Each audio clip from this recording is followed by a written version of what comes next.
This is the Freeheel Life Podcast, episode number 30. I'm your host, Josh Madsen, coming at you live from the Freeheel Life shop in Salt Lake City, Utah.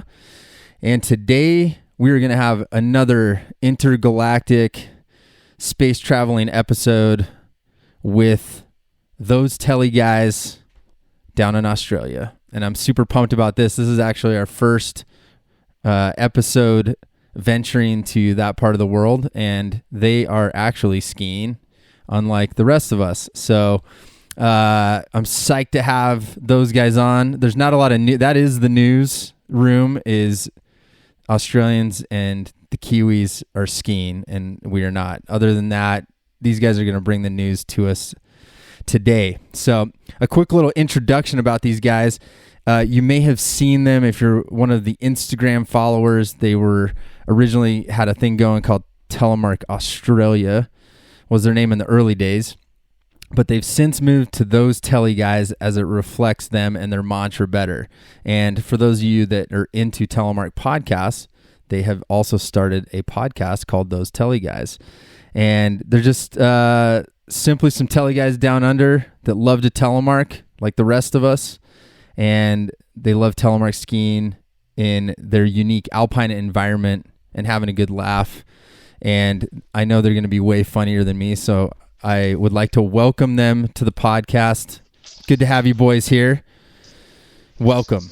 Thanks, Josh. Good to be here. Josh. Yes, thank you. And so to clarify Those Tele Guys, I guess we have Richard Wilson, Morgan Clark, and Sam Ferguson. And maybe I think the way we start this out, guys, I did this with the Ham Dog 2069 people because there was multiples. We actually have a cool name like that. There's some clarification there. I would actually. We're gonna get there. That's funny. That was actually something I wanted to talk to you guys about. Maybe real quick. Give me like a vocal intro to each person. So maybe Richard, let people know what you sound like. Yep. Well, this is my voice. I'm Rich, and yeah, that's it. And I'm Morgan. And I'm Sam, the probably deeper voice. Is that a challenge? Sam's single. He's looking for yeah. Oh man. That's funny. Well, I'm psyched to have you guys on here. It's cool. I have not telemarked in Australia. I have been to Australia, but I have not skied in Australia. So, are you guys all based out of Victoria? Is that where you guys are all based out of? Two of us are in Victoria at the moment. We once were all in the same state, but Samuel decided to run away home to South Australia. It's about as far away as you can get from the south. I'm about 10 hours away from the mountains at the moment. So, I'm outside of Victoria at the moment. Oh wait, is that Sam? Sam? Yeah, this is Sam. Sam, the deeper. It was deeper, so I was trying to make sure I was keeping track. yeah, that's me. There you go, you got it. So I'm in Adelaide at the moment, so it's a fair way away from the snow. So got it. I'm looking. Yeah, my winter might not involve too much skiing this year.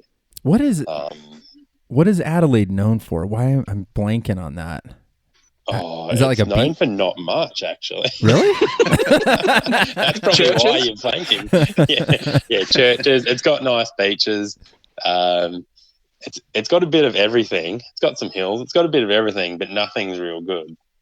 So that's probably wine, the Barossa. The what? Is Bell's Beach down that Valley. way? The what? Is Bell's Beach down that way, or is Bell's? No, that's in Victoria. Yeah. Oh, that's Victoria. Yeah, everything good is in Victoria, I'm pretty sure. Well, we got the desert. You guys probably have the desert in Utah, don't you? Yeah, we got desert. We got desert in Utah. There you go. Yeah. That's funny. Yeah, wine. Maybe that's what I'm thinking of. Maybe it's the wine. I have some winemaker friends that are. I think they might have even gone to wine school in Adelaide. Anyways. Yeah. That's probably what it was. So Victoria is it New? So Victoria is the province or the State, I mean? Yeah, it's a state. Yeah. Yes. And then, so Victoria and New South Wales are the two that would have skiing, correct? Correct. Yep. Okay. Nobody else has skiing there? Nope. No. There's hang on. a little bit in Tasmania. Tasmania. Yeah. Tasmania. Really? Just like a few little rope toes. Yeah. Well, they get pretty cold. They just don't have the elevation that we have here. But, right. If they did, it would be all time. But yeah, they have a few small ski hills. Oh, interesting. Down there. Have you guys ever skied over there? No. I've been to some of the resorts and had a wander around to check it out. It'd be good cross country. Huh. That's interesting. Yeah, I never knew that because I guess so. Do you guys have the same home resort then? Yeah. Well, so there's only about 3 to choose from really in Victoria. There's 2 of them that are sort of up in the northeast of the state, and they're both pretty close to where Richard lives, Falls Creek and Hotham. And there's another one closer to Melbourne, which is down south, called Mount Buller. And actually, I lie, there is also a 4th one called Mount Baw. But these days that doesn't really get much snow. Has it kind of changed over the years? Like it used to get snow? Yeah, I think it probably used to get more. What about Mount Donna Buang, Morgs? Donna Buang. Oh yeah, or Lake Mountain. That's true. Yeah. Yeah, there's a couple more. So you guys, I guess in terms of the hills that we ski at, Rich lives at the base of Falls Creek, and the last couple of years and where I've done a season is Mount Hotham, which are 2 in the northeast of Victoria, and they're pretty close together. They're only a couple of hours drive away from each other. Is that in the Australian Alps? Yes. Is that what it's called? I'm really well studied for this one, you guys. Come on.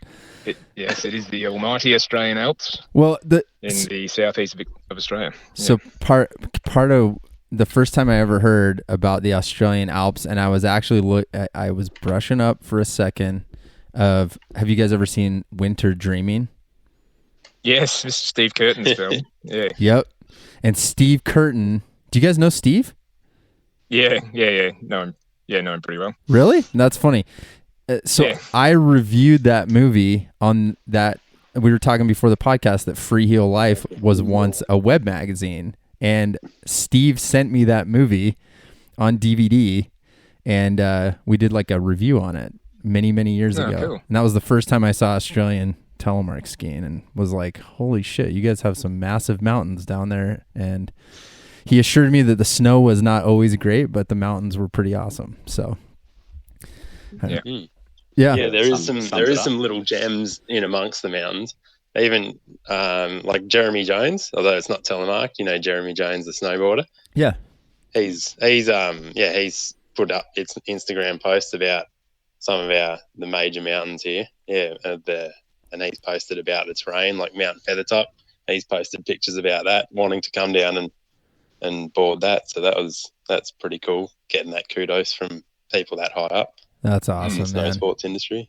Yeah, no, it's cool. I think people, when they think of Australia, they probably don't really know much about the mountains, unfortunately, because they think of what they see in a movie or something. Like it's like Americans. We were talking about this on a podcast the other day. Like everyone comes to America and they're like, oh, we want to go to like the Monster Truck Rally and like ride bulls and like shoot guns and stuff. And so like I feel like unfortunately people go like, I'm going to Australia, and they're like, they think like Crocodile Dundee or something like that.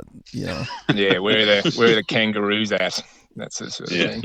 Yeah, which is kind of silly when you think there's probably all this other amazing stuff going on there. Yeah. Well, I wanted to get kind of the background on you guys. Richard, or Dick as they call you. Maybe give me a little background. I'm kind of curious, like how, because you guys are, one, let it be known, Telemark is fairly small in Australia, at least from what I've been able to tell over the years. It's not like I mean, skiing's probably small in general compared to the general population, but I'm curious how you guys got into Telemark. So I was, Dick, if you want to maybe just tell us like how you kind of got into Tele yourself. I kind of wanted to hear kind of your guys' backstory.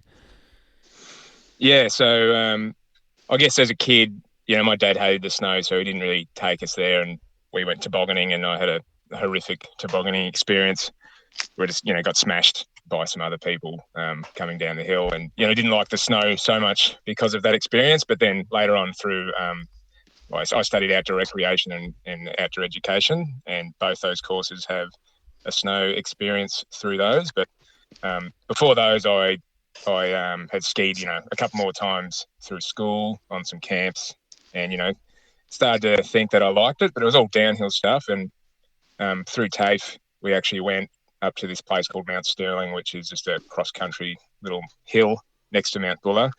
And we talked about it in our show with Morgs, but I didn't even know I was on telegear at the time, because the telegear is quite often used here to access, I guess, the backcountry and go camping in the snow, because we've got lots of nice rolling, undulating terrain where you can take school groups out, and it's quite safe. So like them, I didn't even know I was on telegear. I just thought that it's like camping skis, with these boots that bent and these Freeheel bindings, and we just plodded around this hill for a few days. And it wasn't until I saw our instructor come down off the summit of Mount Sterling, and he was doing these really strange turns where he was lunging into, herringbone my way up this mountain and do these awkward parallel turns on these skis. And he just said, it's a bit beyond you at this point in time, I think. So I didn't really learn much about tele turning at that point, other than that it was something that was accessible in the future. But did a downhill season in Canada, and went to Japan on downhill skis. And it wasn't until really the university course we all studied that I made the full switch to Telemark. And didn't do it any earlier, because it's hard to get gear here, your own gear. So we did a big group order through Telemark Down, a bunch of the other people I was studying with, and suddenly had a pair of Crispies and these patent-based skis that I could get out. And from there, it's just been a long, beautiful relationship, I suppose. That's awesome, man. Yeah, it seems like school kind of leads people into some of this stuff, like with those outdoor programs and whatnot. And I guess you did. Was it? I think it was in the first episode of your guys' podcast. You kind of talked about some of this stuff, right? Yeah. So Morgan, how did maybe give us the rundown on how you kind of got into this thing? Yeah, well, similar to Richard, I actually studied outdoor education at university, my bachelor's degree, and so that was how I got into Telemark. Although, and I did mention in the first episode of our podcast that my father used to be in the volunteer ski patrol at this tiny mountain called Mount St. Guinier down near Mount Baw, near Warrigal in Victoria. And so, we used to go snow camping.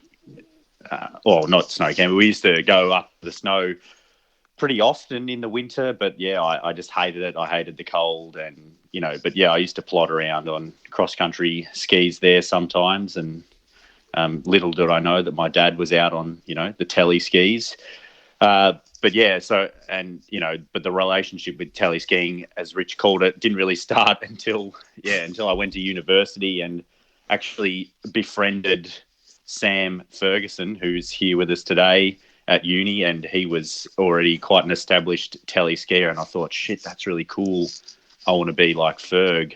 And so I just I just tried really hard, and sort of was determined to sort of pick it up, and so I ended up sort of getting some equipment and getting into it that way, and ever since then, I haven't really looked back. Just been skiing tele regularly ever since.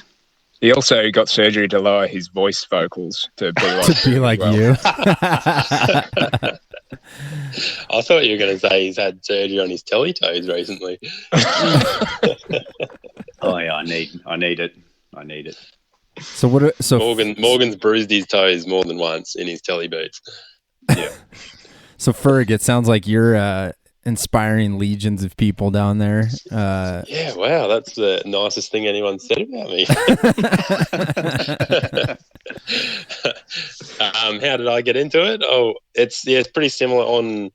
Did some school camps, and just saw the instructors, I guess, doing some telly turns, and I was pretty captivated by it. And then when I left school, I did a season at Mount Hotham in Victoria, and instead of buying a set of downhill skis, I was like, no, I'm going Telemark, and I'm going to try and learn it through the season. And so I did, season on the lifts there, and I had the cheapest telly setup that I could find off the internet, and just skied the whole season in tellies, trying to chase around, snowboarders and the other alpine skiers. And I kind of liked it being, they all sort of questioned me, like, what type of skis are they? Yeah, are they cross country skis? And kind of enjoyed being bit of a novelty or a bit of an outcast. Yeah, I'd try and keep up with the other skiers, try and jump off the same things that they jump off. And I guess I didn't have anyone else that I really telly skied with, and so I guess in part you and all the movies that you've put out, I used to search the internet for little snippets of motivation, and I'd see what you guys would do, and I'd try and match that. Just I'd come out of the park with a few bruises rather than looking cool like you guys do. So and then it just flowed on, and I met Morgs and Rich, and they've been great skiing buddies ever since. So yeah. And then was it the university, were you guys all going to Falls Creek back then, or was that kind of later on that you ended up going there? Oh, you said Hotham. That's right. You're at Hotham. Yeah, I started skiing at Hotham. Yeah. And then since skiing with Morgs and Rich, a lot of it's been at Falls Creek or in the backcountry at a place called Mount Bogong, which is also just near those two mountains. And it's more of Mount Bogong's purely backcountry. There's no roads going up there. You got to park at the bottom, hike up, and then camp in. There's a couple of huts up there you can camp near or in.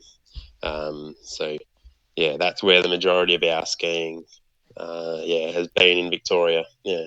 Is backcountry skiing pretty big down there right now? I suppose it's reasonably popular, and I think it's getting more popular, especially with a lot of developments in alpine touring gear and splitboarding, because snowboarding is really, really popular in Australia. But I feel like whenever you go into the backcountry in Australia, you always see telemark skiers. Like there's always, if you're going to find tele skiers somewhere, you're probably going to find them, up Mount Bogong or Mount Feathertop or on the high plains or something.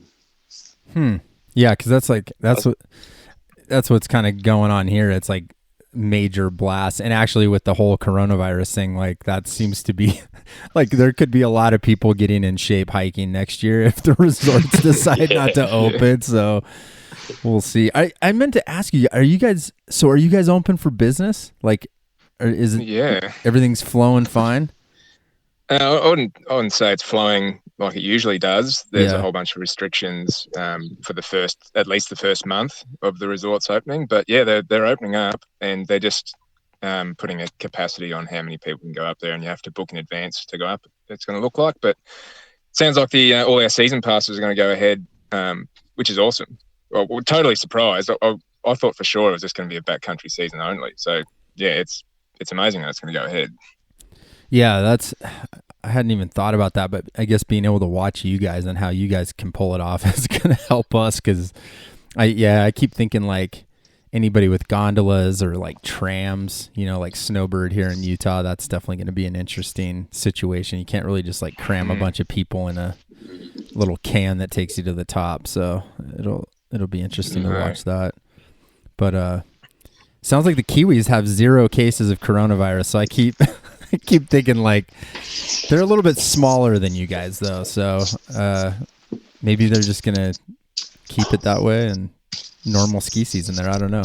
So it does look like they've made some changes to their passes as well, like not epic passes I should say, but their season passes are just going to be midweek passes, and the weekends are going to be free for anyone else that's traveling to get to the mountain. But it'll be interesting, though, to see if we are allowed to go over there eventually and ski. That hasn't kind of been announced yet. Is it pretty inexpensive to fly over there for you guys? It's normally Yeah, I don't know. I suppose it's normally a few $100 Australian. That's not bad. One way or something. Yeah. So yeah, it's pretty good because they've got all the club fields over there. Yep. Which are pretty inexpensive to ski at, and really they offer a really unique experience. It's kind of like a soccer club that runs a resort. It's only a handful of rope tows and stuff, and you don't get the high numbers traveling to the resort, so you get this really cool access to this amazing terrain. There's not a lot of people around, and it doesn't cost that much. So do you guys love going there? Do you guys have any favorite club fields that you'd recommend in New Zealand when you go there? Oh, mine's definitely Broken River. Yep. That's an amazing place. Yeah, you kind of park at the bottom. They've got this big wooden elevator that takes you to the top, and then you hike up, and then I think it's only got 3 or 4 rope tows. I don't know do you have any nutcrackers over there, Josh? Oh, like a pommel lift. Yeah, No, like it's like a T-bar, but it's got the little circular disc on it. No, it's actually even more basic. Yeah, it's this brutal thing. Maybe they're only in New Zealand. I don't know, but it's just like literally a really thick rope that's kind of going up around these industrial pulleys, and you have what looks like a nutcracker, something you might crack walnuts with, and it's attached to a harness or a belt. You flip the nutcracker over the rope and hold onto it, and that's what provides tension for you to get dragged up the hill. But it's so brutal on your back, but it gets you up there really quickly. No, we do not have those, but I have. I know what you're talking about. I have seen a picture or a video of that. Yeah, that's pretty unique. And most of the time it's driven by an old tractor engine that they've just hauled up the mountain. I love that. Yeah, the club field that I've been to is in New Zealand, called Temple Basin, and it's got three nutcrackers on it, but the terrain there is just insane. Like the steepest bowls, and you just sort of hike from bowl to bowl. So you get the nutcracker up and then hike over to a back bowl, or hike over a ridgeline to another bowl, and yeah, it's all just ungroomed. And I think some of New Zealand's best skiers like hang out at Temple Basin quite a bit. It's just so gnarly. Yeah. That's all. It's all South Island too, right? Yeah. So it cops the weather. Yeah. Wow, that's so cool. I know. I feel like just getting down there, it's like there's so many places to explore. Even just hearing you guys talk about it, like I follow Broken River, I think online, but yeah, I've never heard of Temple Basin. That sounds like a pretty rad little spot. Yeah, and they're all based in sort of one little valley as well. So I think within like an hour's drive of each other. Yeah, they're all there, just littering just on the roadside or the hillside. Yeah. Yeah. Huh. And do you guys get over to the like I know New South Wales kind of has a little tele scene too. Do you guys, is that so super far away to get over to like Perisher and stuff? It's probably not that far for Rich. It's quite away from Melbourne, like probably 7 or 8 hour drive. Oh, geez. Yeah, that's but far. last year in the school holidays, because we all work at schools, we all loaded up the van and drove over there for a week or so, and that was pretty fun. It's a bit of a different scene, I guess, in Perisher. There's probably a lot more people in New South Wales at the resorts than there are in Victoria. Like even just you arrive at Perisher and the car park's about 8 times the size of the car park at False Creek or Hotham, and the resort is massive. Like Perisher is sort of like four small ski resorts all connected together under the one banner. But yeah, we have skied there and it's good fun, and there are quite a few tele skiers up there. Yeah, I know Bruce from old Wilderness Sports. Shout out to Bruce. Yeah, Bruce. Yeah. I've known Bruce for forever. I don't know.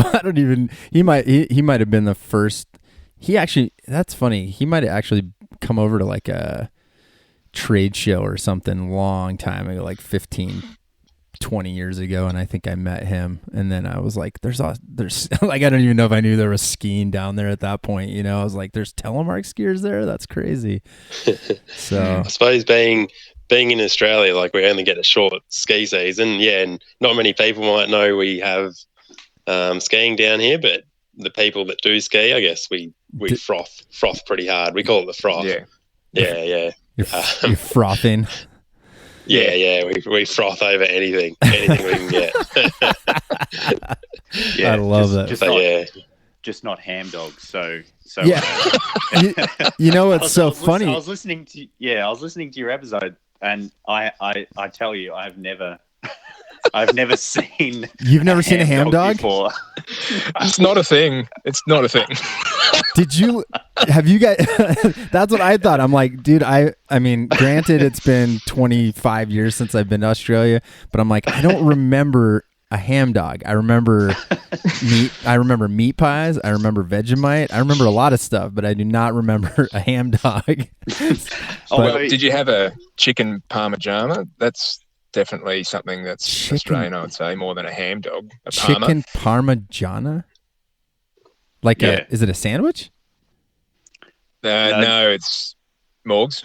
Oh, it's a chicken schnitzel with like ham on top of it, and then tomato sauce and cheese. Like a chicken parmesan. Chicken parmesan. Yeah. Yeah. We put tomato sauce on it, not tomato, but it's I'm just screwing with you. That's as funny as I seen. You guys are way funnier because I was like, dude, these guys actually have a pretty good sense of humor. I don't know. Like, I'm kind of glad you guys started a podcast because I'm always saying, I'm like, I can't handle all angles of this thing. I need someone that like can do something funny, you know? So, and for those, I just wanted to point out how I came across you guys was Dick's Instagram when you did the very, very first 75 Ain't Dead. I don't even know how I found it, but somebody tagged me on it, and I was just cracking up. And I remember showing everybody in the shop, and I'm like, you guys, I was like, check this out. I'm like, this is like it's like a movement. There's like an Australian movement of 75 millimeter Ain't Dead. And it was just us having a laugh. Yeah. Is that still part of the mantra though? That 75 ain't dead? Oh, for sure. Well, yeah, absolutely. Yeah. Well, I guess it's hard to get gear here, like we said. You can certainly order it in, but it's quite expensive to get. So we kind of hang on to things once we find it. And a lot of it's still 75 mil gear, and one day inevitably we'll probably make the switch, but it's a while down the track because I'm certainly still happy on the gear that I've got. And these fellas are too, I'm pretty sure. Yeah. Thanks for bringing me a sweatshirt too. I appreciate that. Are you wearing it right now? You got it. It's yeah. No, I've got it. That was Morgan that brought it, right? Yeah. That was hand delivered, wasn't it? Say what? That was hand delivered, wasn't it, by Morgan? Oh yeah, no, that was hand delivered for sure. We got photos. I've still got it here, the yellow one. It's amazing. Yeah, I'm super stoked on it. Sam, you haven't been over here, have you? No. I was in Salt Lake probably 8 years ago now. It was before my telly days, and so I did a bit of skiing I did like a couple of days at some of the resorts, but I was not a skier back then. So I wish I came over after I was hooked on telly, and could have spent a bit more time there and in the shop. And yeah, for sure. Because up in the canyons as well. That's what you guys call it, isn't it? Yeah, where the ski resorts are. Yeah, the canyons, Little Cottonwood, Big Cottonwood. I was trying to. I thought maybe you were, because a year or two before Morgan came, there was, I think it was some Australian kids that came, and they had like come here, bought a van, and it was yes. These are some other friends of mine, and they are telly skiers. So Hugh Walker and Andy Crow, you would have met them. That's right. That's totally that's ringing a bell, because I remember they rolled in the shop, and we just got talking, and I was like, "Where are you guys staying?" And they're like, "Well, we bought this cargo van, and like we're just like sleeping in this cargo van, and I was like, oh, like, you know, like, is it all decked out? And they're like, no, like we literally bought like a cargo van and we're just like laying our sleeping bags inside of this thing and skiing. I think they were maybe rock climbing too, if I remember right, but that was a long time ago. But dirt bagging it. That's the froth. That's the froth then. They're frothing it. Yeah. And I appreciate the clarity on the ham dog. Like that's really weird because I even looked it up online, and ham dogging is not a thing apparently, or like there is a bun though. I'm going to do some research on this because maybe it's part. Like, could it be like in like in Perth or something? Like maybe on the I looked it up and it said there was a guy in Perth that invented it, but it was a Wikipedia page, so I'm not sure if it's just someone taking the piss or like, I don't know. It could be a thing. I'll have to ask someone in Perth. Yeah, taking a piss. What define taking a piss? Taking the piss, man. Taking like just like having a joke, like making something up, just to be funny. Yeah, often you might hear something that's so unbelievable from someone, and you might say, "Are they taking the piss?" Yeah, yeah. I like that. Yeah, it's an Australian saying. So taking a piss. We've got taking the piss. Taking a piss is still universal, I think. So we have taking a piss and then taking the piss. Yeah. And then we have you're just taking the piss. We have frothing. Frothing. Yeah, that's right. Yeah. If you're frothing while you're taking a piss, that's bad. You got to see a doctor for that one. Well, next time you come to Australia, Josh, we'll give you a crash course in our language as well. I was just gonna say, are there any other that we should have made the podcast like a how-to guide of like navigating Australian telemark culture or something? What other are there any other ones that stand out that you guys know of that are like phrases? So many. You guys are all crazy down there. You guys. Well, when you were sending us the message this morning saying that, you know, to be another 15 minutes, even when I just replied saying like too easy, I thought, oh, I wonder if that's like a thing that they say in America, because, you know, if it's just kind of like a way of saying yes, okay, or agreeing with someone. You just say, oh yeah, too easy. Or do you say that in America? Negative. We definitely do not say too easy. I mean, I think I got the gist of it, but I wasn't totally sure. Yeah.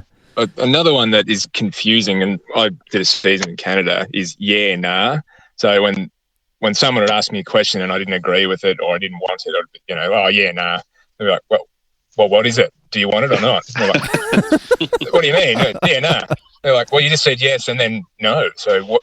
Oh no. I mean, no. Yeah. So So it's just like just kind of like a expression that doesn't really have a meaning. Just yeah, nah.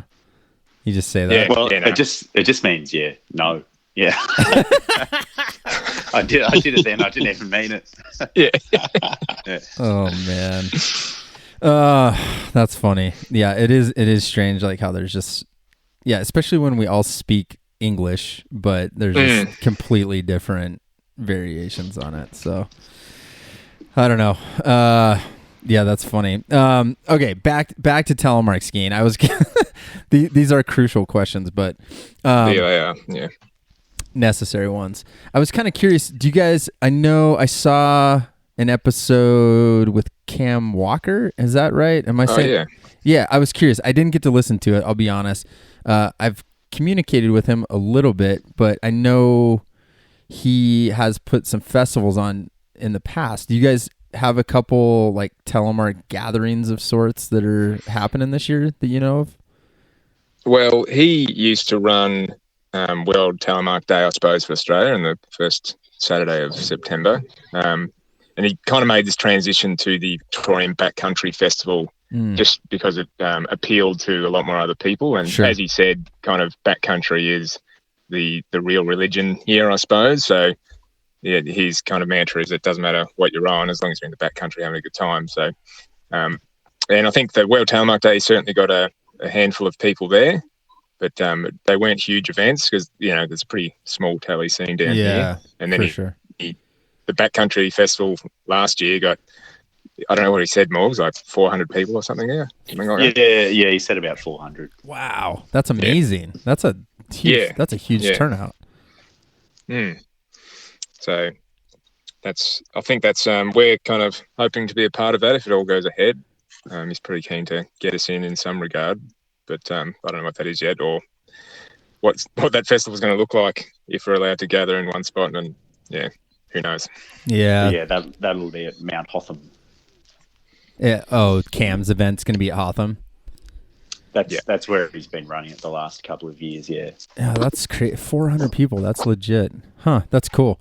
Yeah, and we talked a little bit about the gear. I mean, it seems like, and I just had my buddy on from Canada, Keith Woods, and we were talking about this, and I think I even mentioned Australia because, it almost breaks my heart when people order stuff. Like, I'm stoked to send it down that way, but the cost is so insane. Like, it hurts me to watch it like go out the door, just because I'm like, there's got to be a better way somehow. But I mean, do you guys feel like that's like the main barrier to entry for people? Maybe, but I brought some axles through your store a few years ago, and got a fantastic note with it. Appreciate that. Thank you very much. Oh, thanks. But that was, even with the shipping, it was still cheaper to buy through you guys and buy here. Like, really? There's a shop that there's a shop in New South Wales that has the axle as well, but it's like hideously expensive. Huh. So it's cheaper to buy through you, even with the shipping. But it was a used binding. It was used. It was a used binding. Yeah. Oh. Yeah. Yeah, and with and I always say like used 22 stuff's usually, that stuff's so bomber, it holds up pretty well. Yeah. Huh, that's super interesting. Yeah, because I'm always trying to figure out, I'm like, how do we get stuff to you guys without it being an insane price? And some people, I always think too, like parts, like people will order like 2 plastic parts, and I'm like, the shipping's like twice as much as the parts are. I'm like, oh my god, we got to figure out how to get parts down that way. So that's interesting. Yeah, to answer your question, depends a lot on the Aussie dollar as well. Yeah, like when the US dollar's really good for us, then it's not too bad to buy from America. But when at the moment it's horrendous, the exchange rate. So it's not so efficient to buy from America. Yeah, at times like now. Yeah. Is it cheaper to get from Europe? It's kind of a side note, but is it easier to get from Europe, or is that a whole nother ball? Well, I know my wife bought some Telemark boots through Telemark Pyrenees, and that was definitely the cheaper alternative at that time. So in some regards, yes. I don't know. You just kind of have to be savvy and have your kind of fingers in all the pies to find the best deal here. I'd say, whether it's be secondhand here or secondhand somewhere else or new off the net. Yeah, but but definitely not a lot of new equipment opportunity down there. Yeah, there's a couple of shops, like there's maybe 1 or 2 in Melbourne, and I know there's a handful in Sydney, but we don't go to Sydney. Yep. And obviously there's Bruce's store in Jindabyne, which sells Telemark equipment. But other than that, there's probably like less than 10 shops that you could actually physically buy brand new Telemark gear in the whole country. Wow. Yeah, that really puts it in perspective. Yeah. So a lot of it's just so I guess, sorry, I kind of took you guys away from the original question, but when you guys are, because I know just if you guys are ripping around, you're going to have buddies that are interested, or somebody comes up to you and they're like, what is that? Just kind of like how you guys did to your instructors. So do you guys have like a stash of gear that you guys can loan people, or like what is your, what have you guys figured out to kind of pass it on? I would say I have an unhealthy amount of bindings in the shed at the moment. But no skis, just give them the bindings. But I definitely have some setups that people could borrow and take out, and have before. and those setups have changed over time.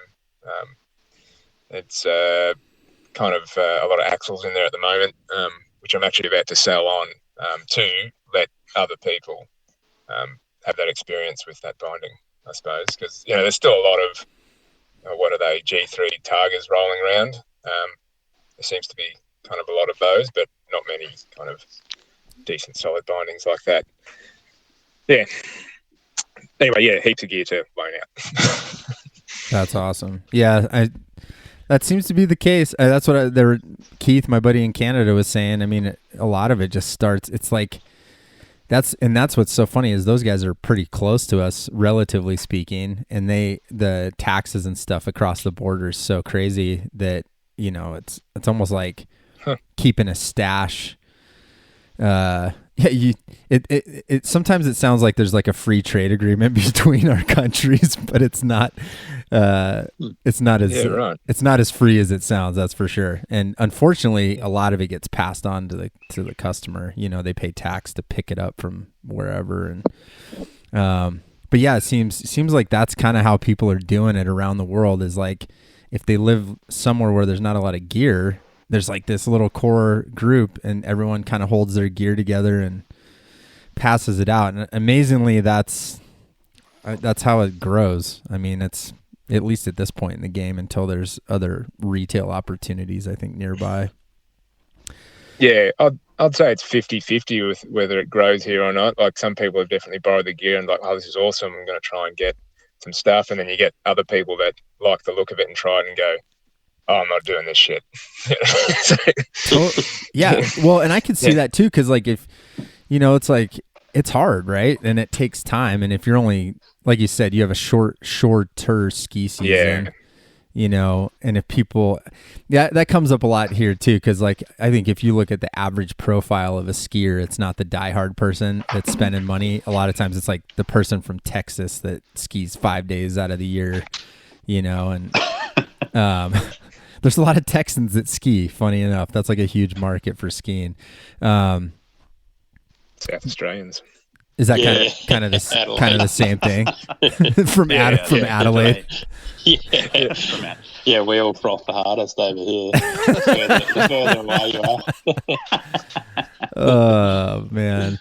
But if you got 5 days and you're with your family and that I could see that being you're like, I don't really want to like crash for 5 days straight because I don't really know how to do this thing. So yeah, that makes sense. Yeah, because I've definitely been part of times where you drag someone out on telegear and then you get into some terrain that's probably a bit steeper than what they want, and then that kind of puts them off as well if you jump straight into the deep end a bit too much. So yeah, you got to be careful of that as well. Like you got to make sure you take them to the right spot early on, and then otherwise you can lose them pretty early as well. So yeah, that's another thing to consider when you're taking out friends and people trying to get into it. Yeah. That brings up a good point too. Is can you even find a Telemark lesson there? Does anybody offer them at the resorts? I don't think so. Well, maybe I know Hotham's got a Telemark. Yeah, a couple of Telemark instructors. Yeah.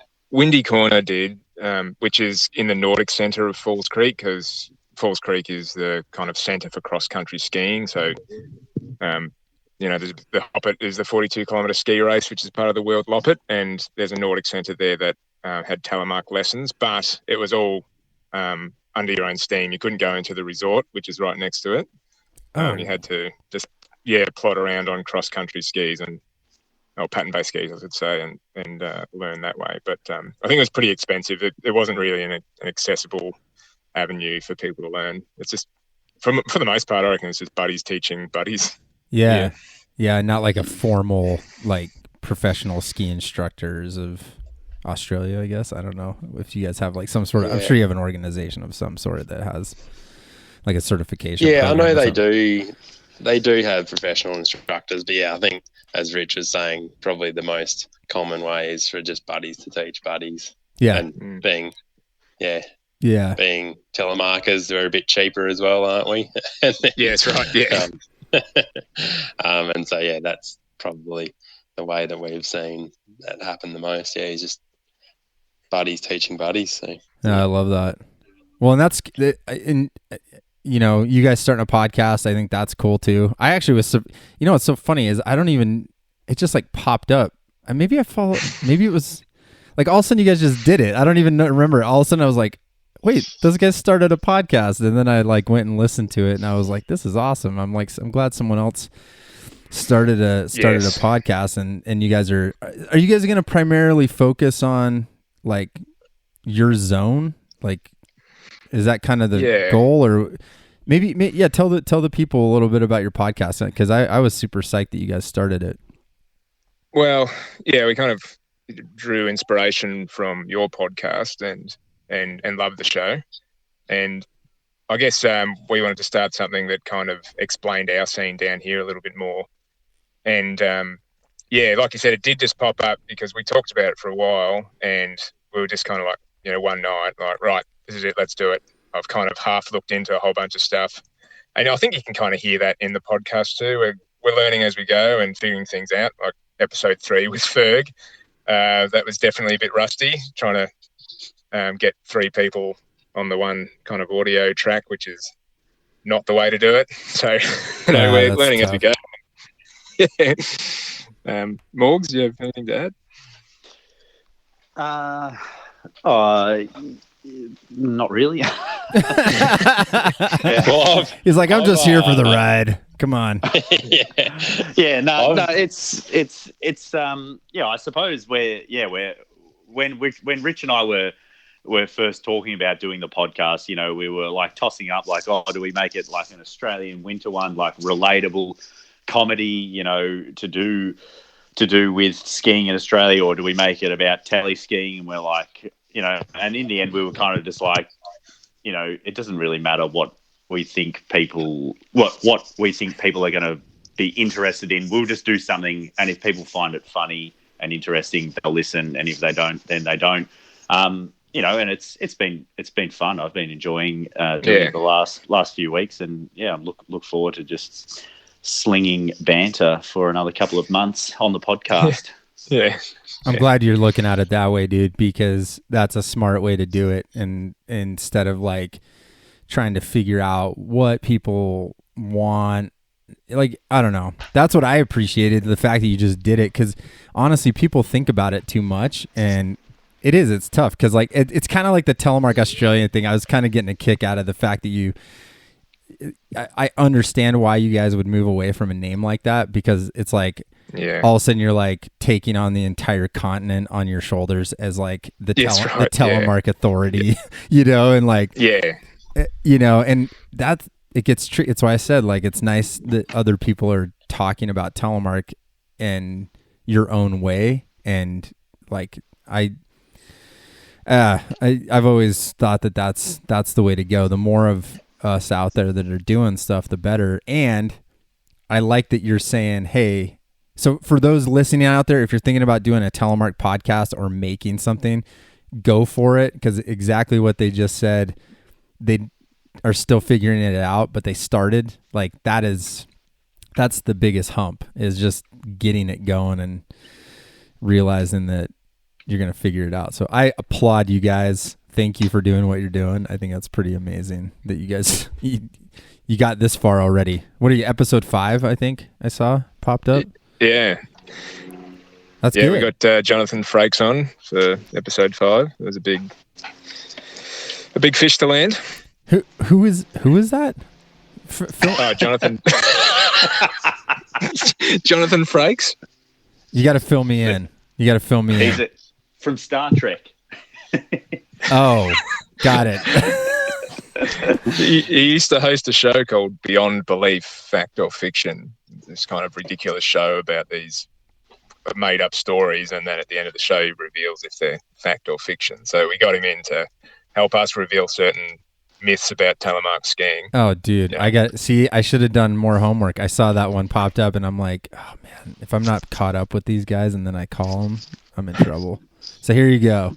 So I'm looking forward to the fact or fiction. Were you guys pretty happy with the episode? Yeah, I think John was a bit angry about it, but no, it worked all right. Did you actually have this guy on?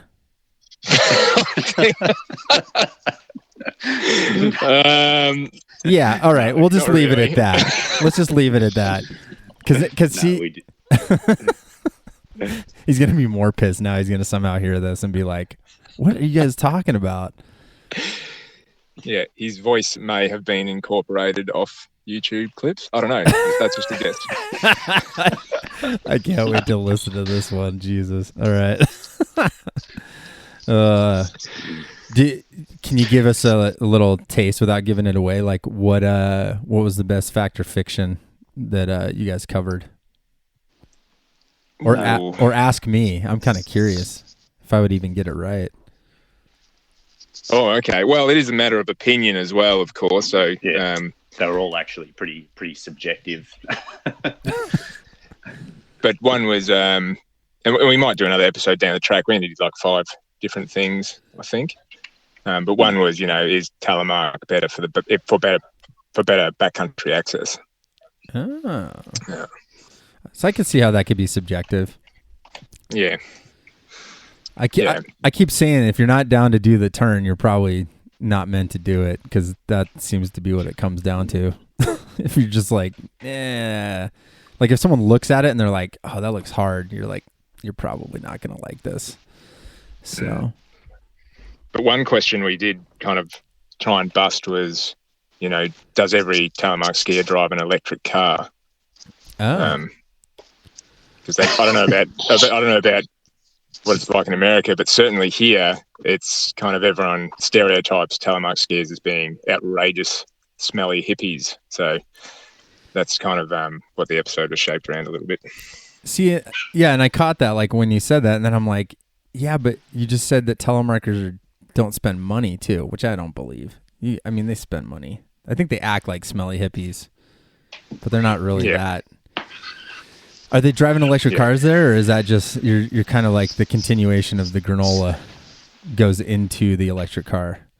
Yeah, it is. It's a continuation of granola and frying your own lentils. That's frying your own lentils. Yeah, I don't even know what that means. Ferg taught us. Well, yeah, it is a euphemism, and Ferg taught us how to do it. So, Ferg. Frying your lentils. South Australian. Yeah, it's an Adelaide skill. It's like the pie floater, isn't it? Yeah. Yeah, that's another cuisine that Josh, you might be interested in. Pie floater. Pie floater. Did you have a pie floater? Yeah. I'm scared to answer that question because I don't know. I don't know if I'm walking into a trap here. No, it's not a trap. What's a pie floater? So you have pea and ham soup in a bowl, and then you just throw a pie on it, and it just floats. Wait, floats in the soup. You're saying pea soup? Yeah, you have ham and pea soup, and then you put a pie, like a meat pie. Like a meat pie, yeah. Just plonk it on there, and it goes all soggy and delicious. So just if for those of you that have not been somewhere where there's meat pies, like, see, we don't have meat pies here, so you have to explain this. They're like, right. Well, it's like pastry, puff pastry with meat, mince meat. Meat inside, mince meat, yeah. Yeah, so meat and gravy, yeah. Yeah, so gravy, yeah. And they're delicious, by the way.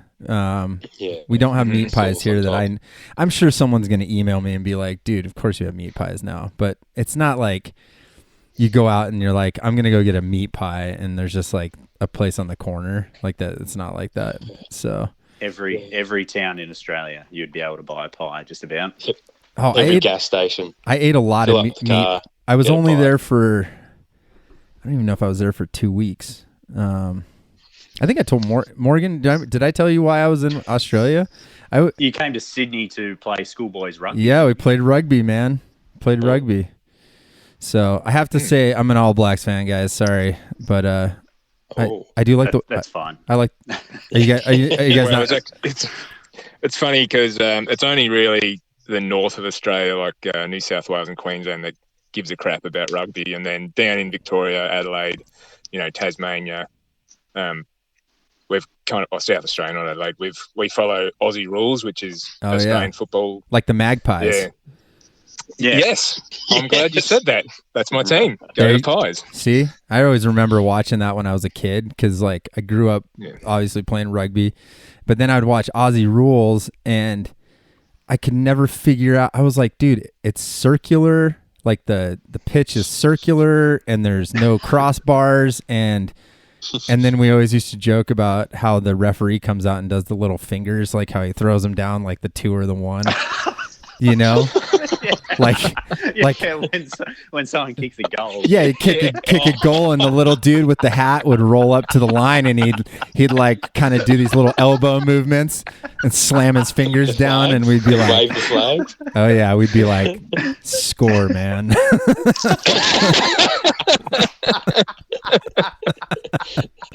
But we never best explanation I've heard of it. We never could figure. And funny enough, I always remember the Magpies because it was black and white. They looked like and the jerseys were sleeveless, and so I was like, these guys look legit. I'm like, I don't know. I don't even know where the Magpies are from. I'm talking like I know what's going on here. They're from Melbourne. Yeah. They're from Melbourne. Yeah. That's so funny. Yeah. Yeah. Aussie Rules is a whole. That's a whole different thing. So, and you guys have rugby. I'm glad you guys like my explanation. And what about the shorts? Were you captivated by the short shorts? No. Because dude, when I was playing rugby, we were all about the short shorts. So I respected you guys. Well, that's what I was gonna say. Everything was, and this is like in the 90s, dude. These guys are like tight shorts, mid thigh, and shirt sleeveless, jerseys and stuff. Yeah, that's funny. Oh man. Well, I'll have to, if I ever make it down there. When is the Aussie Rules season during ski season? Could I like mix the two? Really? Yeah. Yeah, absolutely. It's winter. Yeah. Oh yeah. We should try to make that happen, dude. That'd be cool. Yeah, we'll chauffeur you around. Yeah, we'll go visit Ferg and drink some wine and eat some pie floaters. What's it called? A pot floater? Pie floater. Pie floater. Yeah. Don't say the R at the end. Pie floater. Pie floater. Right. Yeah, that's right. Yeah. And then the letter R is pretty much redundant in Australia. Yeah, Yeah, the R, man. That's the difference. That's the only difference. I suppose, but it's like that in like Boston and New York, though, isn't it? They sort of talk like that. The core. Yeah, no, for sure. And do you guys have a lot of different accents throughout the country? I'm sure you got to. There's slight variations, but compared to a place like the United States, I would say no. Not as much. Yeah. Yeah. Oh, yeah, I would love that. We'll do some skiing and then go to a Magpies match and yep. And then I got to come up with some I already told the Ham Dog crew that I'd get a ham dog tattoo with them, so I don't know. I might have to get like a pie floater tattoo now or something. Like a meat. I'll get a meat pie tattoo.